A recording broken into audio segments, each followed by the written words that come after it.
The night it began, no one could have predicted the chaos that would follow. The prestigious Daehan International Academy, nestled in the mountains of South Korea, was bustling with its usual nightly activities.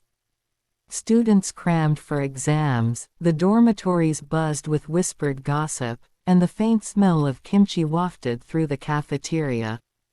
Among them was Amara Jones, a young black woman on a scholarship from Ghana, who was just trying to survive high school far from home. Amara had always been an outsider.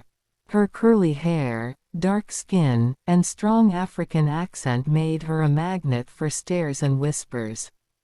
The cultural barrier was a chasm she had yet to cross, and she spent most of her days with her head buried in books or sketching in her notebook. But tonight was different. She felt it in her bones. The first scream came from the school infirmary, piercing the quiet like shattered glass. Amara was in the library, flipping through a book on Korean mythology, when she froze. A ripple of unease swept through the building as murmurs turned into frantic whispers. Junho Park, one of the most popular boys in school and the bane of Amara's existence, barged into the library moments later.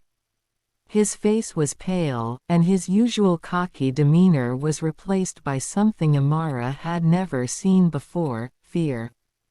"Everyone, barricade the doors," Junho shouted, startling the students. Amara rolled her eyes. "What's your problem, Park? Another stupid prank?" "It's not a joke," he snapped. "People are attacking each other. They're biting." Before he could finish, a teacher burst into the library, her eyes bloodshot and her skin pale. She staggered towards a student, snarling, before lunging. The room descended into chaos as books and chairs flew. Amara ducked just as Junho grabbed her arm and pulled her towards the back exit. "We have to go, now." Amara wasn't thrilled about being dragged around by Junho, but the sight of students turning into mindless, flesh-hungry creatures left her with little choice.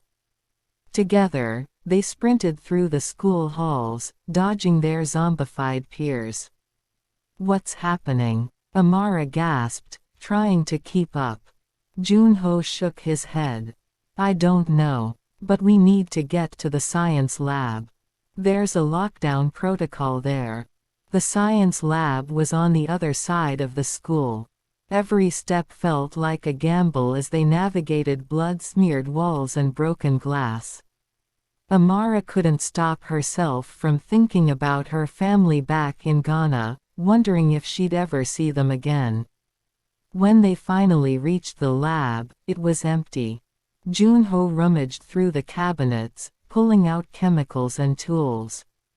"What are you doing?" Amara asked. "Making weapons. We can't just run forever," he replied. Amara hesitated but eventually joined him, fashioning a makeshift flamethrower from a Bunsen burner and an aerosol can. Despite their animosity, they worked seamlessly, a silent truce forming between them. As the night wore on, the two stumbled upon clues hinting at the origin of the outbreak. Hidden documents in the principal's office revealed that the school had been part of a secret government experiment. A parasite, meant to enhance human abilities, had accidentally been released into the school's water supply. Amara pieced it together. This wasn't an accident. They were using us as guinea pigs. Junho clenched his fists. "We need to expose this." The duo fought their way through hordes of zombies, using their makeshift weapons and quick thinking. They weren't alone for long. Other students joined them, forming a ragtag group. Among them was Su Min, a timid girl with a knack for hacking, and Yun Woo, the school's star athlete. Amara took charge, her quiet strength rallying the group. She found herself relying on Junho. More than she expected, their shared determination creating an unspoken bond. By dawn, the group reached the school gates, only to find them locked. The only way out was through the main building, now swarming with zombies. With limited supplies and dwindling hope, they crafted a desperate plan. Amara and Junho volunteered to create a diversion, drawing the zombies away while the others unlocked the gate. It was a suicide mission, but neither hesitated. "Try not to get eaten," Amara joked, her voice trembling. Junho smirked. "You too." As they fought side by side, Amara realized she no longer saw Junho as the arrogant boy she despised. He was her ally, her friend, maybe even more. The plan worked, but at a cost. Su Min was bitten, sacrificing herself to ensure the gate opened. Amara and Junho barely made it out alive, bloodied and exhausted. As they stood outside the burning school, Amara turned to Junho.